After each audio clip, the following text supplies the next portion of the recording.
Para makatulong sa mataas na demand ng chocolate pistachio cake ni Cha, tutulungan natin siyang gumawa. Ito po yung ating pistachio with katayfi or katayfi with pistachio. Yung pistachio po na nilagay natin dito is a pistachio paste. This is a homemade from our commissary.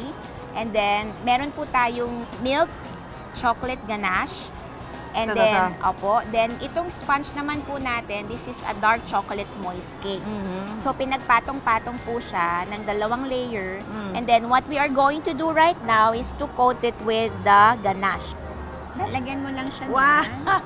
Sa mga mahilig sa matamis, sa chocolate, ito na ang inyong pagkakataon. Coat mo lang siya, ma'am. Dark chocolate? It's a combination of dark and milk chocolate.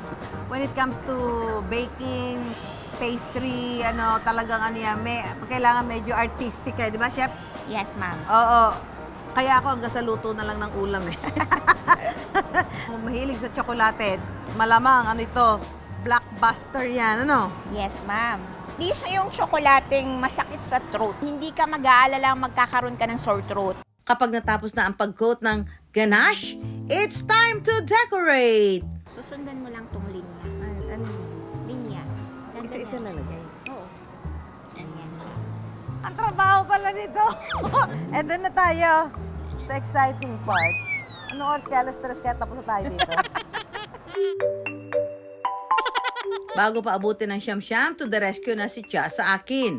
Ba't yung sa lansan mo ang ganda? Ba't yung sa akin parang Kailangan yung linya, sundin mo. Sinusundo ko linya Hindi kaya, tabingi Tabingi nga. Lalagyan din ng ground pistachio at dried rose tea buds ang taas at gilid ng cake. Generous si ma'am. Ang daming pistachio. Hold on. Artistic talaga ang paggawa ng cake. Congrats po. Ito po ang first cake ni Miss Susan. Parang totoo akin ba?